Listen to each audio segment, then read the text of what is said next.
아파치 훈련 네. 무엇인지 그걸 좀 말씀해 주시면 먼저 좋을 것 같아요. 이제 우리 한국 육군에서 제일 두려워한 게 뭐냐면 6.25 때부터 항상 북한의 탱크. 네. 탱크에 대한 공포증이 엄청나요. 지금도 이제 뭐 1938년 때 쓴 소련제 탱크가 아직도 실제로 네. 있어요. 예. 잘 굴러가진 않는데 그래가지고 아직도 북한 탱크가 한 1,500대에서 2,000대 가까이 있는 것으로 우리 군은 판단하고 있어요. 그러니까 초기에 그 북한군이 내려오기 전에 탱크 때리는 거 하나하고 그다음에 휴전선 인근에 소위 말하는 장사정포 있잖아요. 그렇죠. 장사정포를 미리 가서 때리는 거 이게 전쟁 초반에 매우 중요하거든요. 그래서 아파치 헬기는 이 산 네. 사이로 낮게 끼어 들어가 가지고 이 고도를 150m 이상 잘 안 올라가려고 그래요.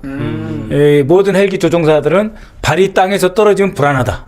이런 생각을 갖고 있어 가지고 예. 최대한 높게 안 가려고 한다. 그렇죠. 골짜기 사이사이로 들어가서 갑자기 휙 올라와서 위에서 이제 그 때려주는 그게 이제 아파치 헬기 임무고 그렇게 하려고 그러면은 적 동태를 이제 알아야 되고 드론도 파악해야죠. 띄워야 되고 예. 그러니까 이게 통합 정보 작전인데 실제로는 침투해서 사전에 그 북한의 예봉을 꺾는 그런 작전이죠. 그런 그러니까 작전인데. 매우 중요한 예를 들어서 예, 초전에 매우 중요한 작전이죠. 전쟁 초반기에 예. 장사정포나 북한의 탱크를 타격할 수 있는 그렇죠. 아파치 헬기. 예. 그 그리고 이제 훈련이네요. 전방 사단에 나와 있는 예. 그 사단 지휘본부 사령부 이런 것들을 때려가지고 근데- 초반에 예봉을 꺾어버리는 거죠. 아파치 헬기가 그렇게 비쌉니까? 어때요?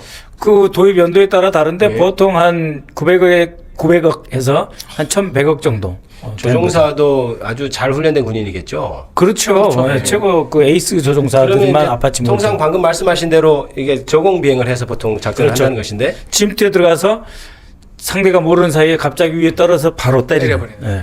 그러면 공대지. 이번에 그러면 통상적인 훈련과 달리 한 것이 어떤 부분이었는지 파악이 혹시 되셨어요? 그러니까 이제 은밀 침투가 제일 중요하잖아요. 은밀히 해야 되는데 그렇죠. 근데 이번 거는 훈련인데 네. 군사 분계선 밑에까지 최대한 근접시키는 거예요. 훈련임에도 불구하고 네, 굉장히 군사- 위험한 그러니까 상황이겠네요. 그거는 뭐냐면 네. 노플라이 존은 이제 비행 금지 구역이라는 게 있고 그렇죠. 그 비행 금지 구역 제일 밑에 선을 이제 비행 금지 선이라고 하는 게 네. 있어요. 그 비행 금지 선까지 조금 더 올라가서 그 비무장지대 남방 한계선 우리 쪽에서 정말 물려서는 안 돼. 그 선까지 올라가라고 그런 거예요. 네. 굳이 훈련을 하는데 그렇게까지 갈 필요가 있었을까요? 그렇죠. 왜냐하면 비행 금지선이라는 건 뭐냐면 그 이상 가면은 격추되고 위험하니까 그 밑에서 훈련하라는 게 거기까지 가지 말라라는 건데 네. 일단은 공간적으로는 비행 금지선 위에 갔다는 거. 그 위에 네, 그 자체가 문제되는 거네요. 그다음에 고도를 상대방에게 알려주기 위해서인지 높이 올라가라 그러는 거예요. 계속. 원래는 100m나 밑으로 가야 되는데 예, 가야 저강 되는데 저공으로 들어가야 되는데 위에서 보이게 예, 갔다는 이렇게 거잖아요. 쭉 들고 들어가서 때려야 되는데 그게 아니고 위에 올라가서 나 여기 있다 알려달라고 하니까 굉장히 공포감을 느꼈다는 거예요. 그다음에 근데 그것도 모자라갖고 교신도 얘기. 뭐 예, 있었다. 예, 교신도 비화로 암호로 하는 것이 아니고 적 타격 이런 말을 쓰게 만드는 거예요. 네. 그러니까는 이제 북한군이 알고 예, 대공하기를 통해서 아파치 헬기를 공격해서 격추당하게. 그러면 예. 이게 사실은 그런 일은 일어나지는 않았습니다. 네. 이런 상황은 팩트상 진상조사단에서 네. 파악을 하고 있고요. 네. 그 만약에 이게 교신도 알려져 있고 네. 너무 고공비행을 높이 했던 떴고. 거. 그 만약에 최악의 경우는 어떤 결과가 발생할 수 그러니까 있었습니까? 이제 북한에서 이거를 대공하기로 때려가지고 때렸으면. 우리 이제 그 아파치 헬기가 뭐 2대든 3대든 이제 요격된다. 추락을 한다 그러면은 전쟁 아닙니까? 그러면은 전쟁이에요, 이제 바로.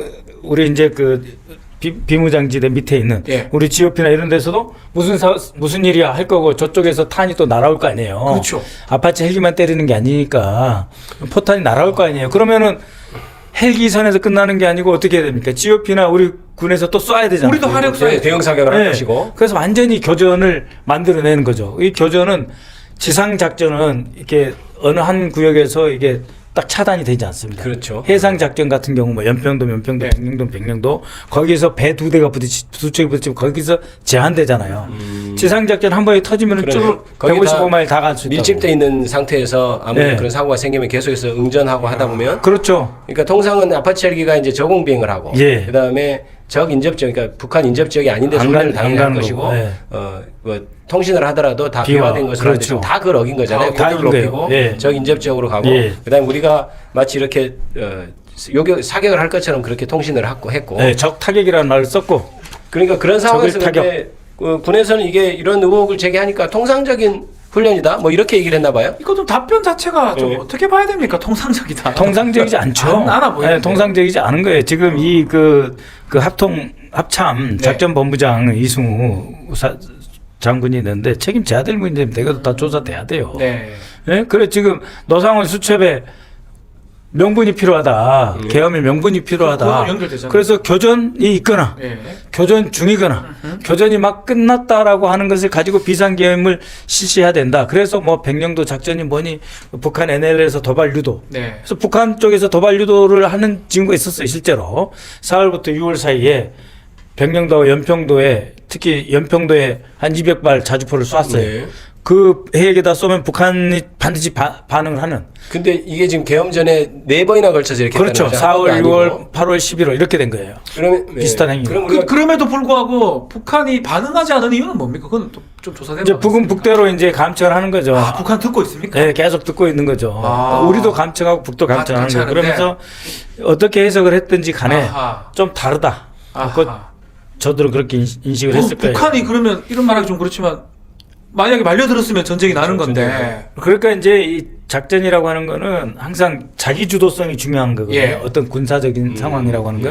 그래서 간혹 보면은 북한도 의외로 한 놈도 움직이지 말라고 꼼짝 마라 뭐 이런 말도 해요. 아, 또 이런 또 그런 나보고 있어요? 북한 말 했다고 그러고.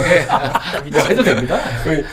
오리지널인 거 같아요. 저희 그 황해도 해주 이쪽에서 네. 북한 이제 우리가 한 번씩 이제 확확 밀고 들어갈 때도 있을 거 아니에요. 네, 우리도 네, 네, 훈련하니까. 그렇죠. 그럴 때 꼼짝 말으라고 자기들 내부의 지시도 내리는 경우가 있어요. 네? 그 우리도 마찬가지죠. 북한에서 어떤 게 있으면 아직 움직이지 마 이런 경우가 어허. 있듯이. 예. 그러니까 그런 것들을 자기들도 계속 누적해서 봤겠죠.